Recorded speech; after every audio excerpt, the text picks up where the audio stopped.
Yu Jinho sat nervously waiting for Jinwoo to arrive. His thoughts were filled with anxiety as he contemplated the importance of the moment. He knew this meeting could shape his future. Suddenly, Jinwoo arrived, still wearing his battle-worn clothes from a recent dungeon raid. Yu Jinho was visibly surprised and impressed by Jinwoo's dedication, realizing that he had come straight from the dungeon without even taking the time to change. After Jinwoo sat down, Yu Jinho's mind drifted to a recent memory. He recalled how Jinwoo had saved the White Tiger Guild during the Red Gate incident. He remembered Go Myungwon, a member of the White Tiger Guild, mentioning the event to his father. Yu Jinho gathered his courage and nervously made his request. He asked Jinwoo to join the guild he was hoping to establish, the Yujin Guild. He emphasized how much he needed Jinwoo's help to make the guild successful, showing his desperation by offering him full decision-making power. He wanted to prove that he was willing to do whatever it took to secure Jinwoo's support. Meanwhile, outside the Hunters Association building, a large crowd of reporters had gathered, creating a chaotic scene. Their attention was focused on Lee Min-sung, a famous movie star who exuded confidence as he basked in the media's attention. He believed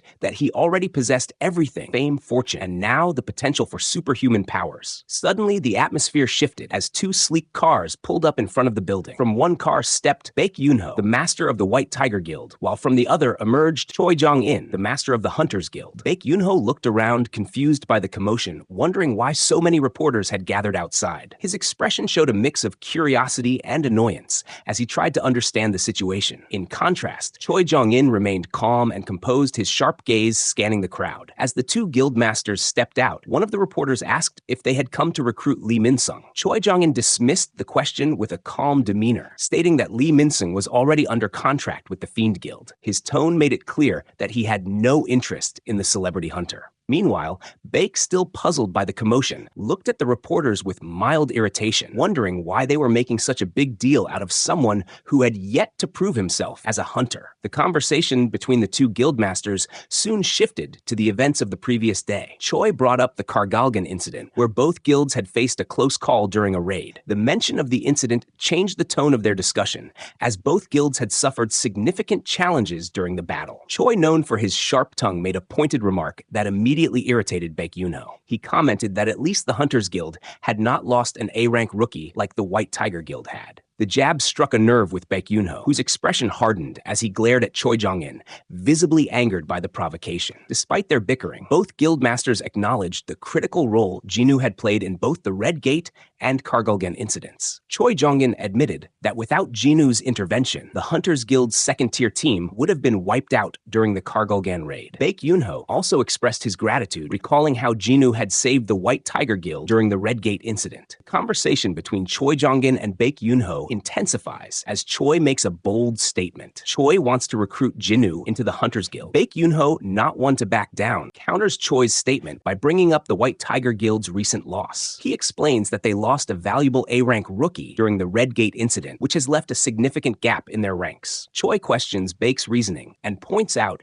that the White Tiger Guild already has an S-rank hunter. He wonders why they would need another one. Unable to hold back his frustration, Baek fires back at Choi and accuses him of trying to provoke unnecessary conflict. His voice is filled with tension. The rivalry between the two guildmasters is on full display as their competitive natures clash. As the argument between Baek and Choi heats up, a third figure enters the scene. Lim Tae-gyu, the master of the Fiend Guild, makes his appearance. He walks toward the two guildmasters with a confident stride. However, neither Baek nor Choi pays him much mind. To them, Lim Tae-gyu is irrelevant in the current discussion, and they continue their argument as if he isn't even there. Meanwhile, Lee Min-sung, watching the scene unfold, completely misinterprets the situation. He sees the two guild masters arguing and mistakenly believes they are fighting over him. The reporters still gathered outside shift their focus back to Lee Min-sung as the interview begins. Min-sung steps forward confidently, ready to address the media. As the interview continues, Jinwoo finally arrives at the Hunters Association. The large crowd of reporters, the presence of multiple guild masters, and the overall chaos leave him wondering why so many hunters and media personnel are gathered at the association. The scene transitions to a brief introduction to the Fiend Guild. Once the top guild in South Korea, the Fiend Guild has fallen in rank due to the rise of the White Tiger Guild. Despite this, the Fiend Guild remains a significant player in the hunter world, with Lim Tae-gyu as its master.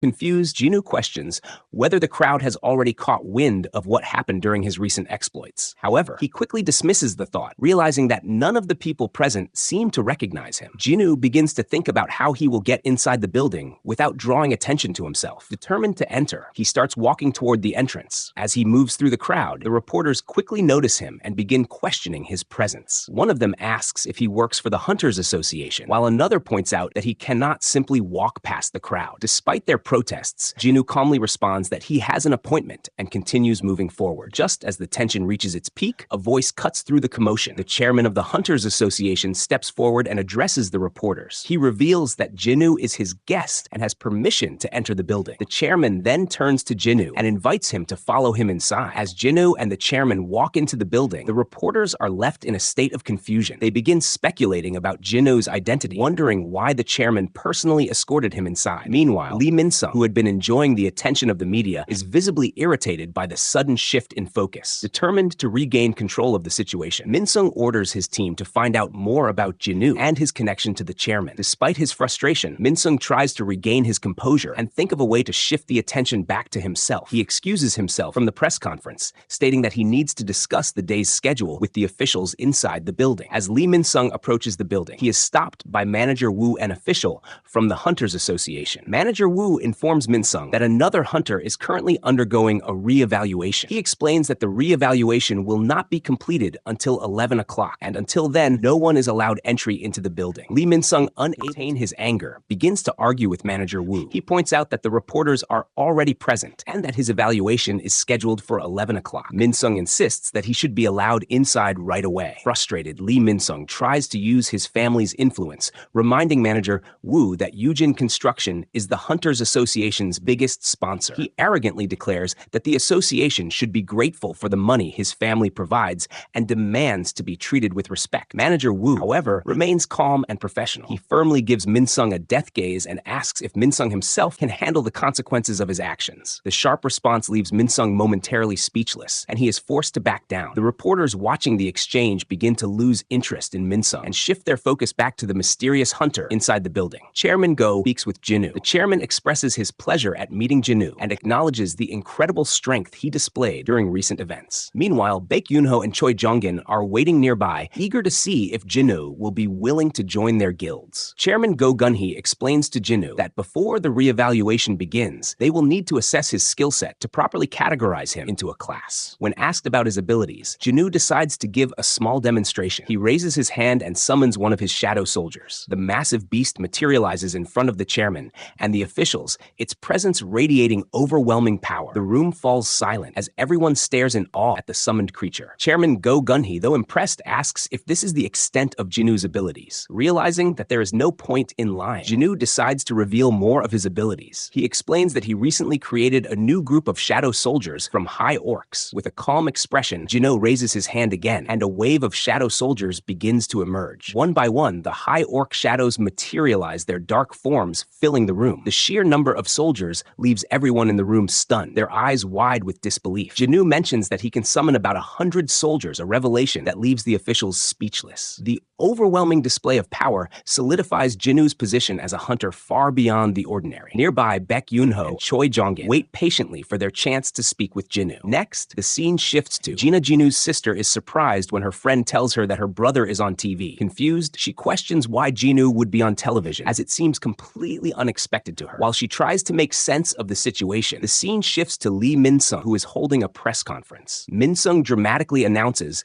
that regardless of his rank, he will retire from being Asia's biggest star to become a hunter. He promises to fight magic beasts and serve the people, presenting himself as a selfless hero. However, Min-sung's internal monologue reveals his true motives. He has already been evaluated as an A-rank hunter and plans to use his new status to promote the Fiend Guild for 2 years. This is a calculated move to avoid mandatory military service while maintaining his fame and fortune. Min-sung smugly thinks about how convincing his story sounds to the public, confident that his plan will work perfectly. Just as Min-sung basks in the attention, his press conference is interrupted by breaking news. The reporters suddenly lose interest in him. As word spreads about the appearance of a new S-rank hunter, the atmosphere shifts as the reporters scramble to confirm the details. Min-sung, now ignored, grows frustrated as his spotlight is stolen. The reporters quickly confirm that the Hunters Association has officially announced South Korea's 10th S-rank hunter. hunter. The excitement builds as the Hunters Association releases an official statement revealing the identity of the new S-rank hunter, Sung Jinwoo. The announcement shocks everyone, as Jinwoo was previously known as an E-rank hunter. The revelation leaves the reporters buzzing with questions, completely overshadowing Min Sung's press conference. Meanwhile, Yoo Jin-ho speaks with his father about his plans. He explains that Jinwoo has decided to form his own guild and has invited Jin-ho to join as the vice guild master. Despite his father's approval to lead the Yujin guild, Jin-ho declines the offer, stating that he wants to join Jinwoo's guild instead. His father listens carefully as Jin-ho explains his reasoning, emphasizes that he doesn't want to create a guild for money or connections, but to find trustworthy hunters who can protect them. He believes that loyalty and trust are more important, and he is confident he can find that by working with Jinwoo. Outside the Hunters Association, reporters swarm Jinwoo, bombarding him with questions about his reawakening and his rise from E rank to S rank. Jinwoo remains calm and composed, ignoring the chaos around him. Lee Joo-hee, Chi-yeol, and the miners, who once worked with Jinwoo, also learn about his new status as an S-rank hunter. Their shock and amazement mirror the reactions of the reporters as they struggle to reconcile the Jinwoo they knew with the powerful hunter he has become. From a distance, Baek Yoon-ho and Choi Jong-in observe Jinwoo. Baek reflects on how much stronger Jinwoo has become since their last encounter, recalling the Red Gate incident where Jinwoo's intervention saved the White Tiger Guild. Choi, on the other hand, focuses on Jinwoo's incredible magic capabilities, noting that his power is far beyond what he has seen in other hunters. Both guildmasters are deeply impressed and come to the same conclusion. Jinwoo's strength is far beyond that of a typical S-rank hunter. As they continue to watch, Baek and Choi realize that Jinwoo's abilities could rival those of national-level hunters, individuals who are considered the most powerful in the world. These hunters surpass even S-ranks and are capable of feats that rival entire armies. Baek, in particular, reflects on how Jinwoo's strength has grown exponentially. He speculates that Jinwoo's growth might not be due to a simple reawakening. Instead, he wonders if Jinwoo has been leveling up, a concept unheard of among hunters. The thought leaves Baek both fascinated and unsettled, as it suggests that Jinwoo's potential might be limitless.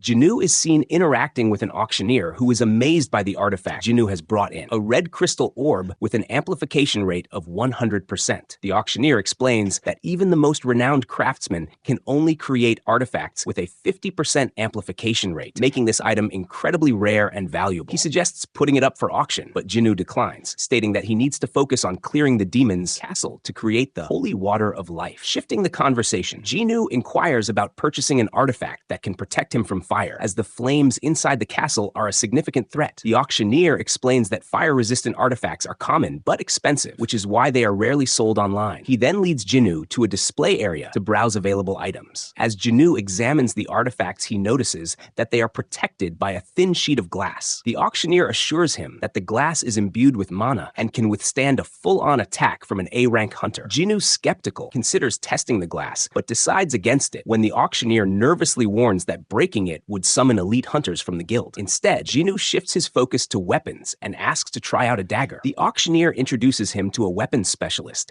who shows him various options. Jinwoo evaluates the items, comparing their quality and price to those he has obtained in dungeons, and concludes that his own equipment is far superior. Meanwhile, Baek Yoon-ho reflects on Jinwoo's incredible growth. He recalls their encounter during the Red Gate incident, where Jinwoo was significantly weaker. Now, however, Jinwoo's strength has surpassed Baek's own. Baek acknowledges that Jinwoo's potential is limitless, and that no guild, no matter how powerful, could contain him. As Baek contemplates Jinwoo's rise, the scene shifts back to Jinwoo's building, where Gina informs her brother that reporters are still camped outside, waiting for a statement. She offers to confront them, but Jinwoo dismisses the idea, stating that he doesn't care about the media attention, and neither should she. The scene briefly shifts to Yoo Jin-ho, who has been kicked out of his father's house for choosing to work under Jinwoo instead of leading the Yujin Guild. Jin-ho arrives at Jinwoo's place, looking disheveled, and asks if he can stay for a while. Jinwoo initially confused jokes that he doesn't recognize him. Meanwhile, the scene shifts to Jinho's father, who is discussing his son's decision with his wife. He expresses disappointment in Jinho for not paving his own path and instead choosing to work for someone else. His wife, however, suggests that he might have been too harsh on Jinho. As they talk, Jinho's father suddenly loses his balance and falls to the ground. His wife rushes to his side, concerned, as the scene ends on a tense note, leaving the cause of his fall unclear. Jinwoo prepares to leave for his next mission, protection, but is concerned about his sister Gina while he's away. To ensure her safety, he assigns one of his shadow soldiers to guard her, confident that even an A-rank hunter wouldn't be able to defeat it. As he considers the potential dangers, Jinwoo decides to increase the security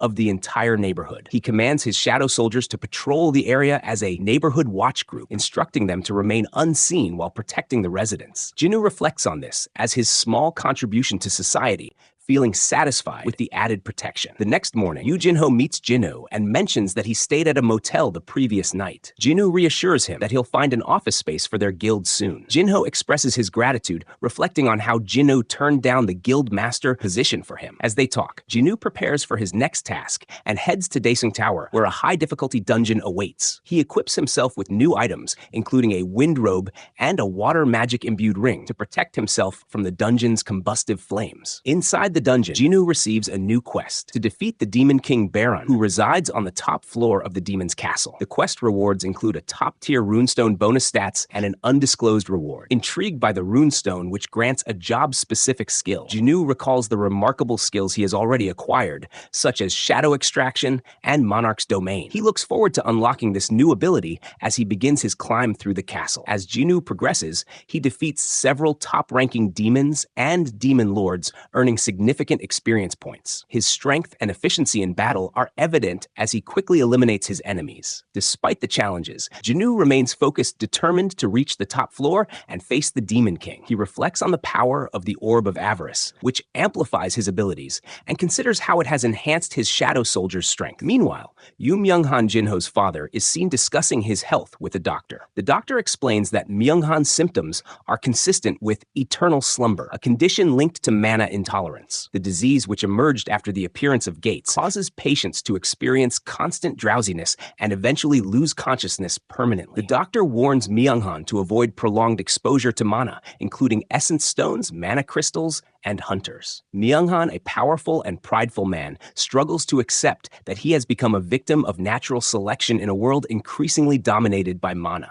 Jinwoo enjoys a moment of peace and quiet as he reflects on the efficiency of his shadow soldiers. Ever since his intelligence stat increased, the gap between the number of shadows he can extract and the number he can preserve has grown significantly. He notes that if he could extract all the demons he's defeated, he would have a massive army by now. However, he decides to operate more efficiently moving forward. Splitting his soldiers, he assigns them 2 tasks: to defeat every enemy they encounter and to report back to him when they find the entry permit for the next floor of the demon's castle. Jinwoo prioritizes speed over collecting items, focusing solely on advancing through the castle as quickly as possible. As his shadow soldiers disperse, Jinwoo begins to gain experience points rapidly without having to move. He finds this method convenient as it saves him time and mana. However, he acknowledges that his mages and infantrymen may struggle against the high-ranking demons on this floor. To support them, he prepares to use potions to recharge his mana as needed. Over the next few days, Jinwoo's shadow soldiers continue to level up significantly, with some like Taik showing drastic improvements. Jinwoo observes that hunting in groups has proven to be highly efficient,